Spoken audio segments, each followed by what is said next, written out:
April is Trust Month at the CISO series. Join us later today for our Super Cyber Friday live stream about hacking vendor trust. More details at the end of this episode. From the CISO series, it's Cybersecurity Headlines. These are the cybersecurity headlines for Friday, April 10th, 2026. I'm Steve Prentice. Google API keys in Android apps expose Gemini endpoints. Researchers from Truffle Security are warning that API keys for public services such as Google Maps can be used to authenticate to the Gemini AI assistant, potentially exposing personal data.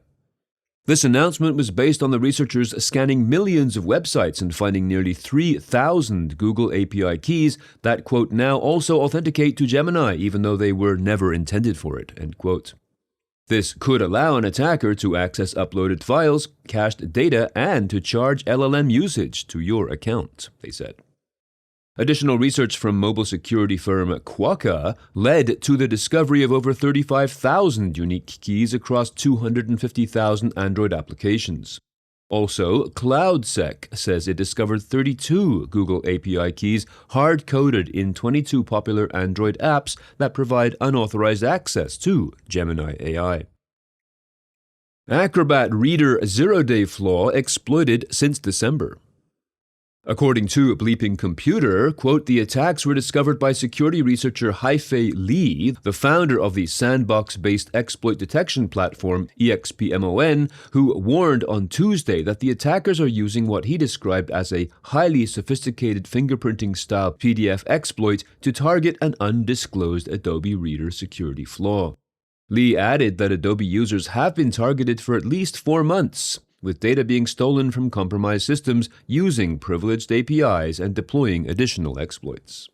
A link to Li's long list of security vulnerabilities in Microsoft, Google, and Adobe software, many of which have been exploited in zero-day attacks, is available in the show notes to this episode.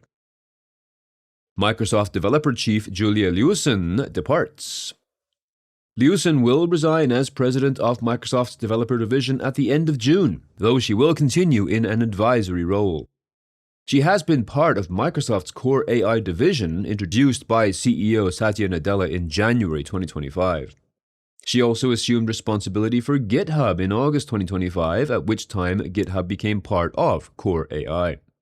Lewen, who started at Microsoft after graduating in 1992, is credited with leading the effort to make the .NET platform open source and cross-platform.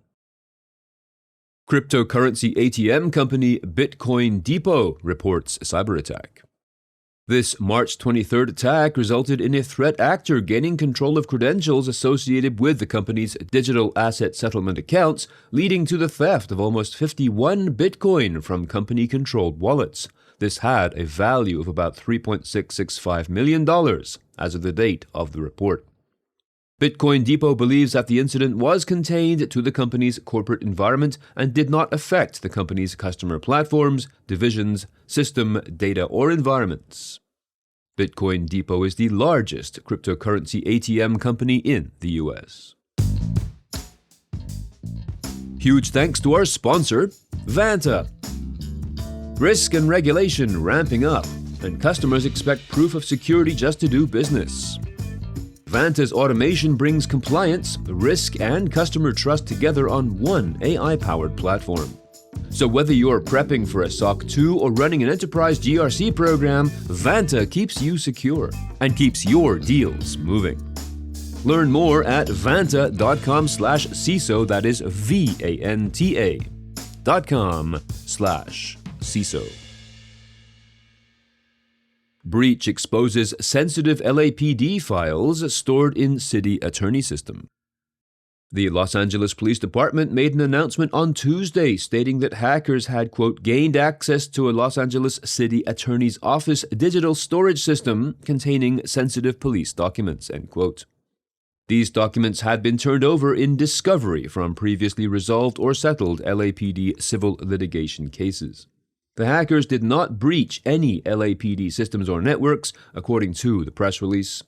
The statement said the hackers accessed a third-party tool used by the city attorney's office to transfer discovery to opposing counsel and litigants.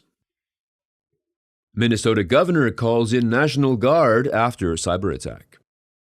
This follows a ransomware attack on Winona County on Monday, which disrupted vital emergency and critical services.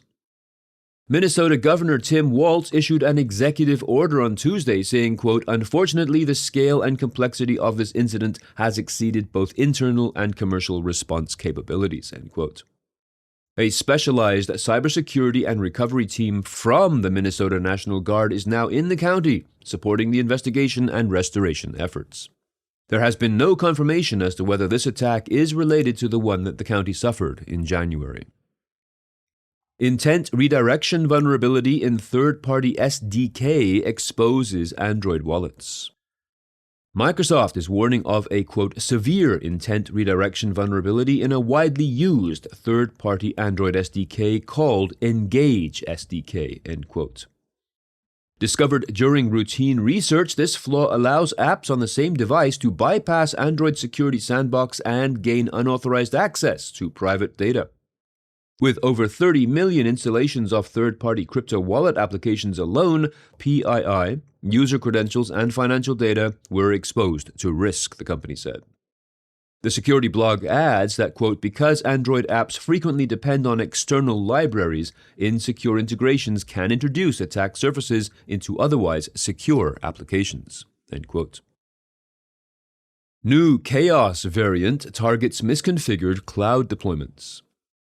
Researchers at Darktrace have identified a new malware variant called Chaos, CHAOS, which can hit misconfigured cloud deployments and consequently expand beyond its traditional focus on routers and edge devices. Chaos is a cross-platform malware capable of targeting Windows and Linux environments. It is assessed to be an evolution of another DDoS malware known as Kaiji, Kaiji, that has singled out misconfigured Docker instances. Darktrace added, quote, "the recent shift in botnets such as Isuru and Chaos to include proxy services as core features demonstrates that denial of service is no longer the only risk that these botnets pose to organizations and their security teams," end quote. Be sure to register to join us later today for Hacking Vendor Trust, part of our ongoing Trust Month of episodes on Super Cyber Friday. We'll be breaking down how to build trust with a vendor, when a vendor becomes a trusted partner, and how to navigate people change at a trusted vendor. It's a full hour of discussion, so join our chat room to get involved and play a few fun games. Head on over to the events page at cisoseries.com to register. And if you have some thoughts on the news from today or about this show in general, please be sure to reach out to us at feedback@cisoseries.com. We would love to hear from you. I'm Steve Prentice, reporting for the CISO Series. Cybersecurity headlines are available every weekday. Head to cisoseries.com for the full stories behind the headlines.